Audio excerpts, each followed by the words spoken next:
And first off, please let everybody in on our little secret about why I particularly want to show the Miracle on 34th Street trailer just now. Well, I don't know. That was a surprise to me. So I was here yesterday to see Please Give, Nicole Holofcener's film, and of course you've been showing all of these amazing trailers before the films.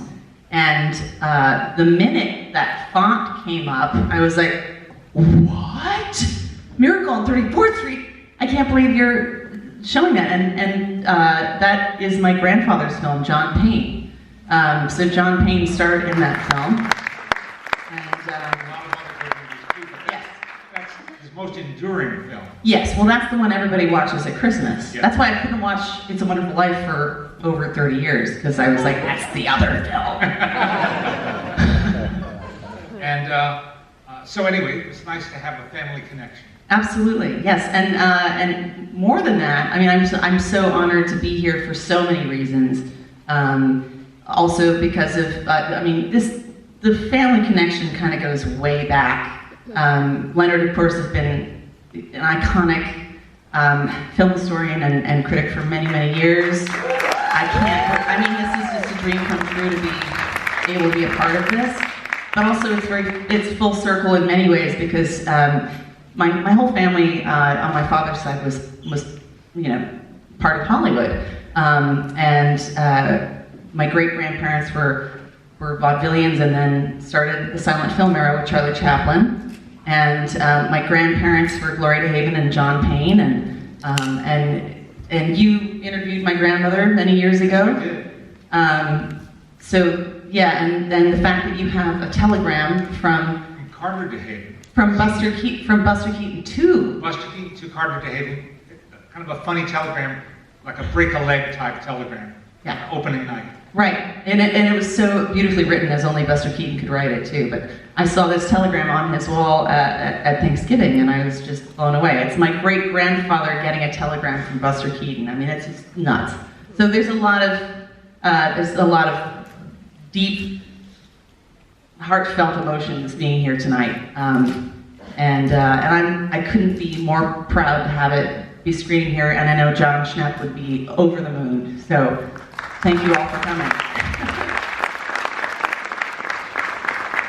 So tell us how this documentary came about.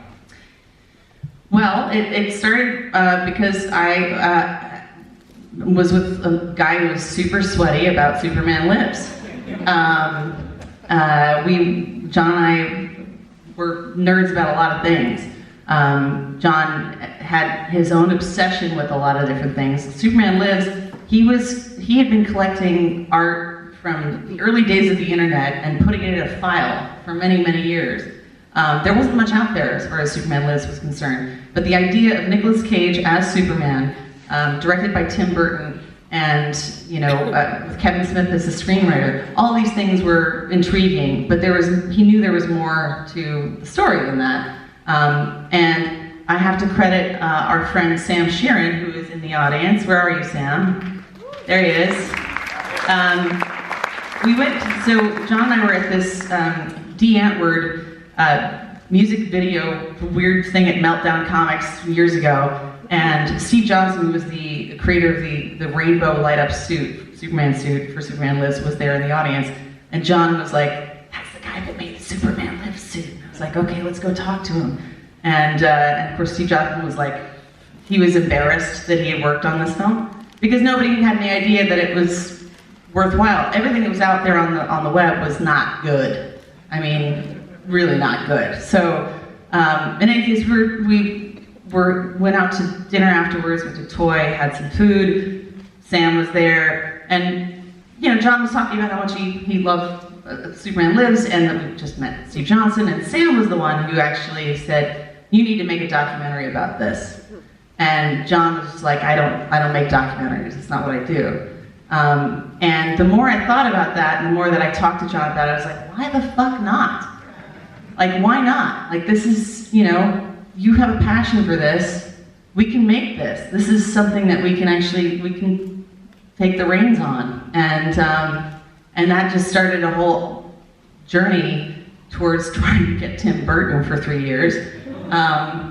And yeah, it was a long haul, but what you see was the culmination of 3 years of hard work and a lot of luck. And yeah, and this is now, I mean, it's weird because it comes around at a time where documentaries are starting to have a resurgence. And I think we were right at sort of the ramp up to that, you know. But this is a film that's not just for nerds, it's for people who love filmmaking, it's for anyone who loves the creative process. And that's one thing that John and I had in common that we were just passionate about is let's showcase how much work goes into something that no one ever gets to see.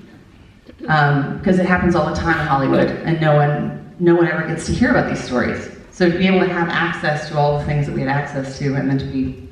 I don't think you even have to be a comic book or superhero fan to find this interesting. It's just, Thank you. It's just a good story. Yes, yeah. It is a good story. It's a juicy story. Yeah. Well, you can't really not have it be juicy without, I mean, John Peters is kind of the, you know. You'll see if you haven't seen already. So, it's a story, your journey on this film, yours and John's, is a story of persistence and patience and love. And love. And love. Love is, I think, the most important thing. Yeah. Well, you have to love it to have the persistence and the patience. Yes. You know, and we loved each other, too. So I proposed to him, this is another weird coincidence. So we premiered the film here at this theater almost exactly 4 years ago to the week. And the first night we premiered it, I proposed to him, and that was after many years of us fighting. Marie Hamora is in the audience, who co-edited it with John. And Marie is as much a part of this film as John and I are. Like, we were the trifecta. And we told this story together, and we collaborated in such an organic and amazing way. But yeah, it was, we all had to kind of like fight for our ideas about why this was an important story to tell and how to tell it. And John initially had his own agenda about how to do that. And Marie and I were like, yeah, but what if we made it more broad so that non-nerds could watch it, you know?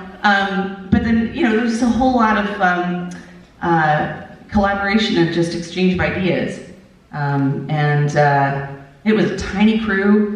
We had no money to make this movie, didn't know if we were gonna get any of the interviews that we did. I can say this now that Nicolas Cage really loves the movie. We know that for a fact. So maybe someday we'll have an addendum, I'll you know, put the Blu-ray Plus out. Blu-rays won't be around anymore. But maybe we'll get Nick to do an interview finally. But that's wonderful having that feedback, even if it's unofficial, you know. Yes, yeah. Well, actually, again, back to the Egyptian. It was Paul Schrader was doing a Q&A with Nick here, and I was sitting right there, and Mary was here then too. So it was Dog Eat Dog, what was the name of the movie? Dog Eat Dog?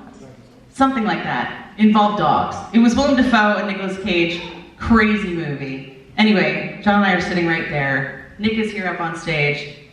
We hadn't talked to him at this point, and I was dying to ask him something about what he thought of the movie, because I knew at this point he must have seen it. And he was right where I am right now. And I turned to John and I was like, I'm gonna ask him a question. And John was like, don't do that. And I was like, when have I ever embarrassed you before? Shut up. And so I raised my hand and I said, Mr. Cage, there's a group of us here who made the Death of Superman Lives. We're big fans of yours, and even though we didn't get the chance to interview you, you were such a huge part of this film. And just wanted to say thank you for what we got to see as far as your version of Superman. And he was sitting right here. He got out of his director's chair and he said, thanks for setting the record straight.